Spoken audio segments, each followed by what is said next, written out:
Hi, my name is James Watts. I'm a knitwear designer living in Chicago, and today I'm going to be reviewing a new yarn. So many of you are probably familiar with Pom Pom Quarterly. They were a knitting magazine that announced a few months ago that they were shutting their doors to the publishing side of things and that they would not be coming out with any more issues of the magazine, which was really sad and a real shame. Many of us loved subscribing to and reading Pom Pom, or even just like looking at their Instagram and their patterns. Always a lot of inspiration from Pom Pom. I myself modeled for Pom Pom in 2020 and then designed for Pom Pom 2 years later. But when they announced that they were done with new issues of the magazine, they kind of, in a hush-hush, mysterious way, said that Pom Pom was not completely done and that they were just going to be exploring some other things. And recently we've gotten the announcement that they are putting out a yarn in collaboration with Hobbii yarn. And I got a message from Pom Pom on Instagram asking if I wanted to preview the yarn, and I believe they've sent me the full palette. We're about to find out, but before I get into it, I just want to read what they've said about the yarn on their Instagram announcement. So the yarn is called Garland. Desaturated paintings, vintage tiles, and lovingly worn textiles are the inspiration behind our first ever line of yarn, Garland, in collaboration with the lovely people Hobbii Yarn. Garland is a super soft blend of alpaca and cotton with a marled look and a gorgeous halo, and we absolutely can't wait for it to be in your hands. These photos show off just a few of the 31 beautiful colors in the palette we developed, and of course, we couldn't produce a yarn without also doing what we do best, curating gorgeous pattern collections. We'll be sharing more of the colors, the patterns, and behind-the-scenes glimpses of the development of the yarn in the coming weeks, but for now, mark September 2nd in your calendars as the official on-sale date, and be sure to be signed up to our newsletter so you don't miss a thing. Okay, so I didn't even fully realize that I was getting the yarn before it comes out, so that's special and that's exclusive. So this yarn was sent to me. I didn't pay for it, but it was not sent to me with any expectations. They just wanted me to see it. They said I could share it with some of my friends who are also designers if they want to try it out. So I think I'm good to say whatever I want about the yarn. Let's go ahead and unbag it. So I've heard of Hobbii for years, but wow, pretty. I've never knit with Hobbii yarn. I don't really even know much about it. I believe it is a yarn manufacturer and brand based in Europe, and my impression is that they do kind of more budget-friendly yarns. Maybe I'm wrong about that, but that's what my feeling is. And based on the size of this package and how many balls of yarn I have in front of me, I think I did get the full palette. So let me just grab one. Off the top, ooh, I'm gonna grab this color because it already is shouting to me. I love this color. So here is the label and the yarn. You can get a sense of it. Very pretty label, nice branding. Leave it to Pom Pom to make something aesthetically pleasing. I think they're good with that. It is 70% cotton, 30% alpaca, 50-gram balls, 114 yards. It's marked as a number 4 size, medium. So I would say this is, if you get about 230 yards for 100 grams, then I would kind of put this at like light worsted or heavy DK. But just on first glance, this looks to be more of the size of a DK than a worsted to me. But it does have this fuzzy halo. You can see all this fuzz. And that would probably lend itself to being able to knit this at a worsted gauge, because all of that fuzz of the halo is gonna fill up the space in between the stitches. So I'm gonna go through and show you all the colors this yarn comes in. They have called it a marled yarn. To me, this is more heathered than marled. Marled for me would be like a barber pulled yarn. For example, if you had like a black ply with a white ply that were plied together and you see a really distinctive barber pull effect of those colors swirling together. I would say this is more heathered because the colors are more well mixed up, which I actually prefer. I tend to go for solid color yarns in a lot of what I knit and a lot of what I design, but as for the world of tonal yarns, these semi-solids or tonals, I really like this type of dyeing. A lot of tonals are like space dyed or kettle dyed, where the dyer is achieving the tonal effect just by kind of an uneven distribution of dye on the whatever base of yarn. What I'm seeing when I look at this yarn is that it is, for all of them, a solid white cotton core yarn that makes up the foundation of the yarn, and then the color comes from the alpaca fuzz, which looks like it's spun into that white core. So you get like a really intense depth to that heathered tonal effect, rather than just kind of something more, I don't know, it's just there. This is more three-dimensional since you have a solid white core with a fuzzy color mixed within it. So I really like that. Okay, now I'm gonna go through all the kind of color family groups that I've made and give my thoughts. But let's start with, these are sort of our creamy, beigey, browny, white neutrals. Really nice. And then we have sort of our more gray neutrals all the way down to, this is the most like black shade that they offer. We have one red and one kind of fuchsia-y pink.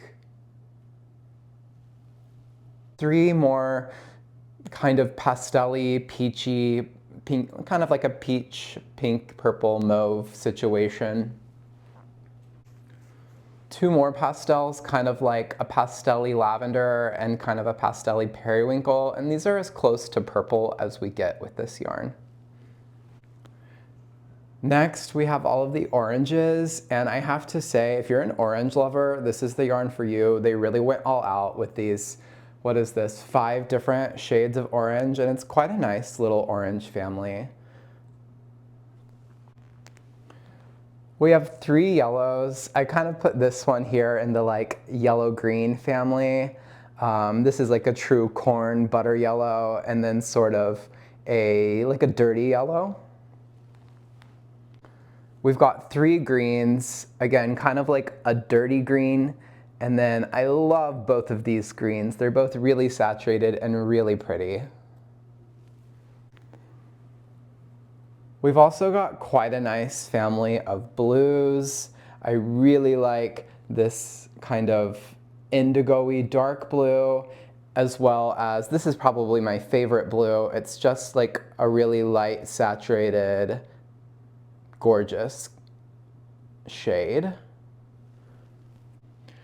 Okay, so I think I've gone through and showed you all the colors, and here are my thoughts on this palette. I think they've done a beautiful job with neutrals. I think we have a lot, especially the like creamier, beigier neutrals, all gorgeous shades, a lot of options. Like, they're similar, but I know when I'm choosing like a cream color, I really like to have the options of slightly warmer, slightly cooler, slightly browner, slightly grayer. So I think they've done well on neutrals.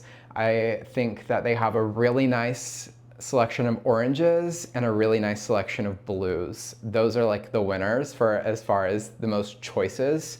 And then there are a few like standout colors that I just really like. Let me pick my favorite colors. I would say these are probably my favorite colors in the mix. I always go for blues and greens, and then this orange is just really fun and poppy and neon-y, so I threw it into the mix too. But these are what I immediately gravitate towards. Okay, these are 2 colors that I would absolutely never use. Sorry, Pom-Pom, if you're watching this. I don't use pastels much I don't gravitate towards pastels much to begin with, but if I am going to use a pastel, I really don't like when a pastel is so pale that it's like almost colorless, and then especially when it's like really yellow or warm toned like this, to me it almost looks like dingy, like it used to be more colorful and it got washed and worn for years before you've ever even knit it. So then I just get scared that these really subtle colors, which might be pretty in the skein, I feel like they could actually turn dingy with wear. That being said, there are pastels that I like. These pastels, for example, don't really have that yellowy tone. They're subtle colors, but they're not looking dingy to me. They look nice and clean. The last thing about colors that I want to remark on is what I think is missing from this palette. I think we need 1 or 2 more red shades. Here's the only red in the palette. It's a nice red. I just would like another couple of options. I think we also need 1 or 2 pinks to choose from. Really, there's like a couple of super pastel pinks, and then you kind of have this more like purpley fuchsia-y pink. I'd like at least one like Barbie pink or bubblegum pink. And then lastly, I would say like any purple. Like we only have pastel purples. It'd be nice to have 1 or 2 medium purples. I don't even really like purple that much. I don't use purple almost ever. But I think it would just be nice to see, kind of to round out. This is a very full color palette, but this is just my opinion. I'm sure a lot of thought went into designing this color palette, and maybe they just thought purple was not the aesthetic and not the vibe and not the fit. And that's totally okay. Just my 2 cents. I want to talk a little bit about the construction and the feel of this yarn before I try knitting it. So I was talking a little bit about the construction when I was describing how I think they've done the color, which is that I believe that we have a core to this yarn that is 100% cotton, it's white, and that all the alpaca content of this yarn, I think, is coming from where you see color. That's the alpaca that has kind of, the floof has kind of just been spun into the main yarn and trapped into the yarn. Upon really closely inspecting it, I was holding it and trying to see how many plies it is and what the actual construction of the yarn is. And then when I untwisted the yarn, I don't know if you're going to be able to pick this up on camera or not, but it's a really interesting construction. What I think I'm seeing is that the white cotton core is like a chainette yarn rather than like a single tube of fiber that has been spun traditionally. It's like a really thin thread that has been almost like crochet chained together, because I can see almost like little knit stitches coming through, one loop coming through another. But it looks like there are multiple chained plies and that those chain plies are then spun together. So you have a lot going on, almost like an I-cord type of yarn. It's like I see multiple chain or knit columns making the base of this yarn. I really hope it comes across, but I'm probably getting too close to the lens. And then this alpaca floof kind of just spun right into that core. I like the construction. I think it's interesting. I also think this is an interesting fiber content. I always like to see new yarns that are using blends of fiber and yarn constructions that I have never seen put together. And I can't say that I've, in memory, used a yarn that has a white cotton chainette plied core with alpaca fuzz spun into it with color for this kind of heathered, really high depth tonal color. The feel of this yarn is less soft than I expected it to be, being alpaca. I would say it is medium soft, not soft soft. And the It feels quite drapey. The cotton feels heavy. The cotton core of this yarn, oftentimes when you have a chainette or like an I-cord ply yarn, they feel really light because the thread that's used to make that chain is ultra thin, and then there's a lot of air in the yarn. When I'm feeling this yarn in the hand, the cotton core does feel substantial. It feels thick. Like, I don't know if you ever do this with your yarns, but if I take the yarn and really like squeeze it as hard as I can between my fingers or even between my nails, it's like some yarns, when you squeeze them, you can squeeze it to the point where you feel like you've completely flattened it. Like it cannot stand up to being squished. This yarn has just the tiniest bit of a feeling of like a core, where it's like between my nails, I cannot flatten it. I still feel like there's a teensy tiny little rope in the middle that really wants to hold its shape. I'm just saying what it feels like. I'm not necessarily saying this is good or bad. If anything, this just is going to affect the feeling of weight and the aspect of drape in whatever you make. And I think that this is going to be more of a high drape fabric. I think that it's going to have good stitch definition despite being a fuzzy yarn. And it's really hard to say since I haven't knit with it and I don't think I've used anything similar. It's hard to say what kind of things I would want to knit with this yarn. But just right off the bat, I see no reason why you couldn't do like winter sweaters in this. I think this would be quite warm. To me, cotton yarn it's often viewed as a summer yarn, but cotton feels very warm to me. Sorry if I just tapped the mic. Feels very warm to me compared to like linen. And then alpaca is an ultra warm fiber. But at the same time, I do think you could get something that feels a little bit light. Like I feel like this could be knit at a more airy gauge and still perform nicely. But let's just swatch this up and then I will have even more thoughts on it. Okay, I'm gonna go ahead and swatch this on 7s. The ball band says that the recommended needle size is a US 7, and it says that I would achieve a gauge of 19 stitches per 4 inches.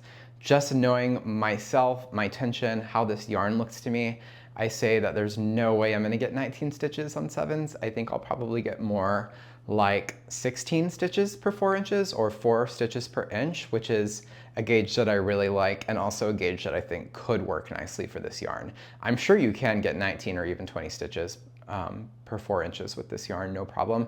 I just think I would definitely need to like size down to 4 or 5 size needles.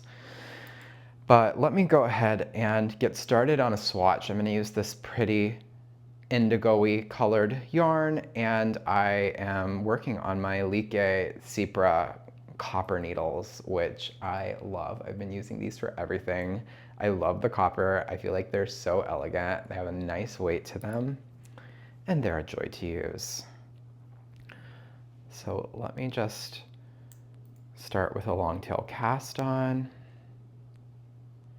Yeah, this is already like immediately feeling kind of thick on the needle.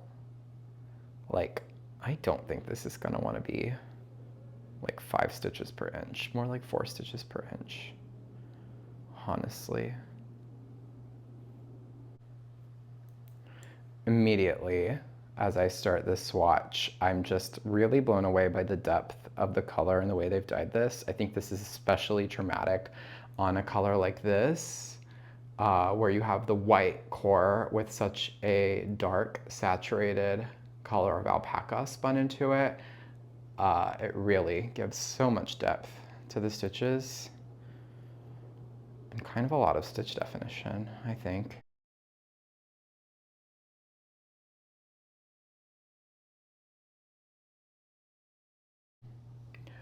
Okay, I finished my swatch and here are my thoughts. Let me show you up close how it turned out.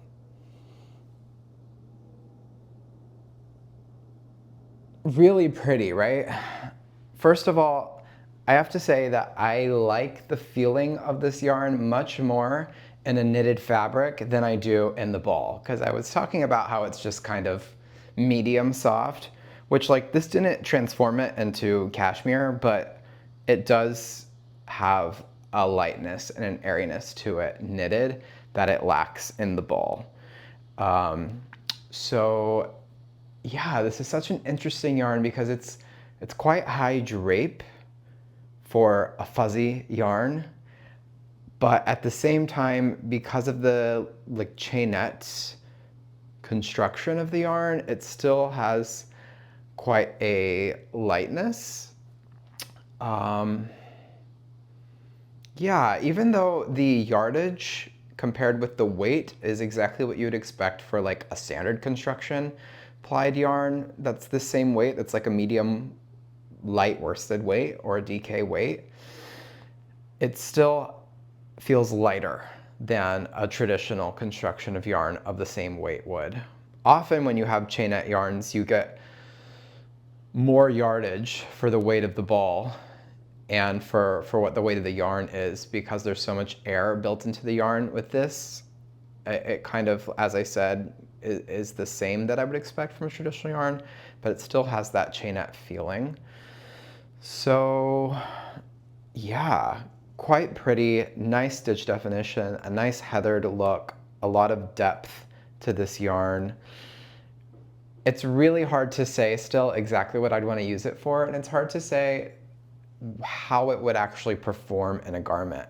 But I do think this would be okay next to skin, and unless the cotton would really stretch out, or the alpaca, both alpaca and cotton can potentially change shape and stretch out with wear, but it just depends on the yarn. So you'd have to see how this performs. I did not block this swatch. It'd be interesting to see how this would do after a wet block and a dry, but I assume it would grow a little bit.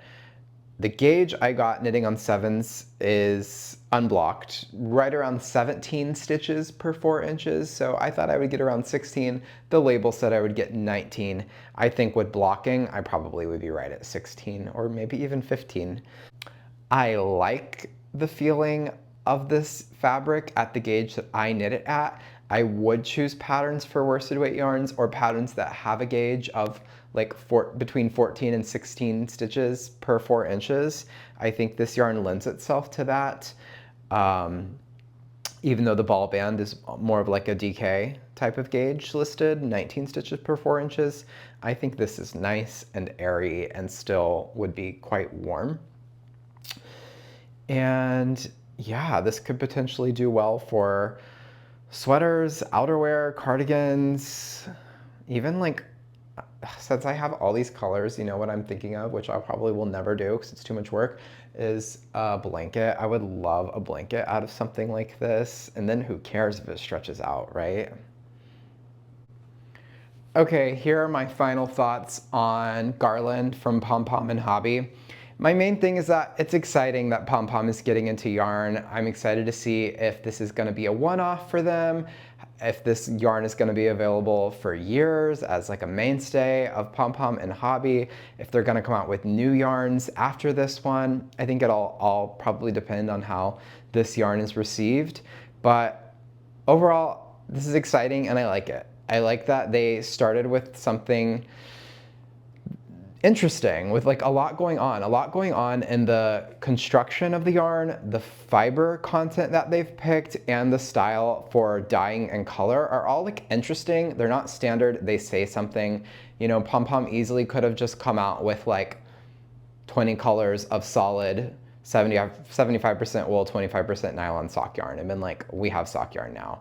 But instead they've given us something that gives us something to explore and something to think about. So I still don't know exactly what direction I would take these yarns. And now that I have all of them, I might need to see if I can come up with a design, something colorful that uses a lot of these colors. So we'll see if that happens or not, but hopefully it will.